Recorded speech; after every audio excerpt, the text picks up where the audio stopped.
1989年、現代的な視力矯正技術が初めて世に現れたとき、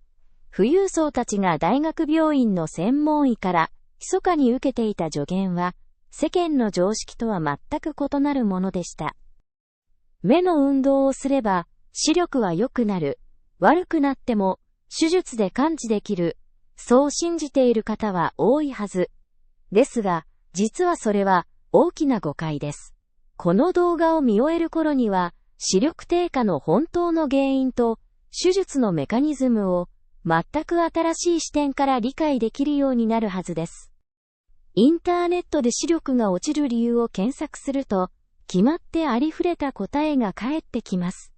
子供の頃にテレビを近くで見なすぎたせいだとか、目のストレッチを怠っているからだ、といった具合です。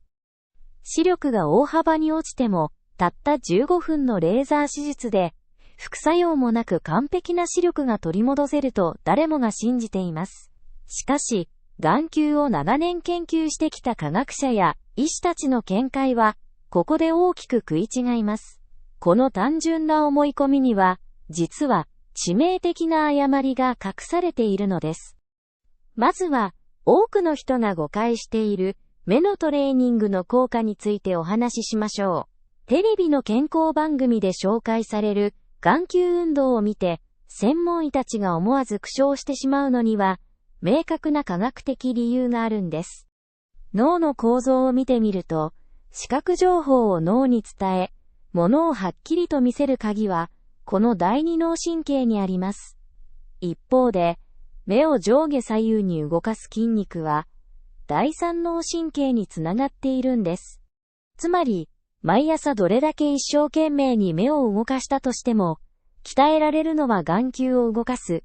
第三脳神経だけなんです。実際の視力を決める、第二脳神経とは全く関係がないため、視力の向上には1ミリも役に立ちません。では、一体何が私たちの目を悪くしているのでしょうか。よく、テレビを近くで見ると、視力が落ちると言われますが、実はこれ、迷信なんです。眼科学会の見解でも、視聴距離そのものが、視力低下に直接影響することはないとされています。問題の本質はテレビ画面ではなく、30センチという至近距離での作業環境にあります。目の中には、カメラのズームレンズのような水晶体があり、薄い筋肉がその厚みを変えることでピントを調節しているのです。30センチ先のスマホを毎日3時間以上も見つめ続けると、目の調節筋肉は極度の緊張で固まってしまいます。この状態が長く続くと、私たちの体はこの過酷なストレスに適応しようとして、ある恐ろしい選択をします。眼球そのものを前後に引き伸ばし、近視を進行させ始めてしまうのです。ですが、ここからが本題です。専門家が視力矯正手術に対して、これほど慎重な姿勢をとるのには、ある理由があります。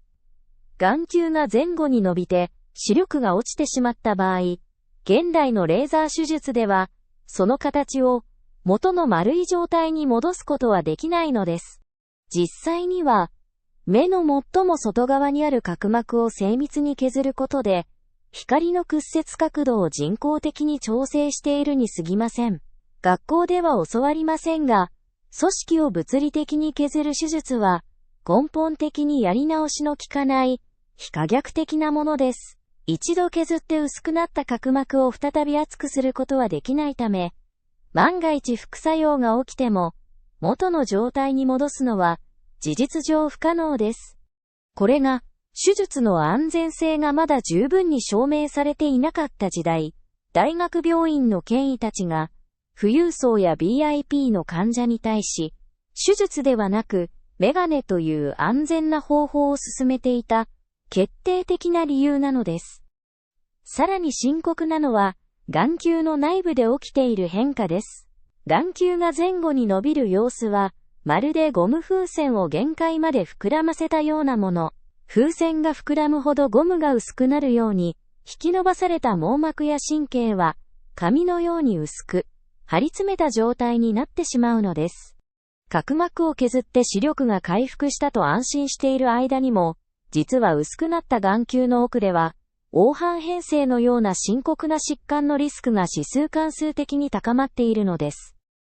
では、上位 0.1% の人々は、どのように子供の視力を守っているのでしょうか。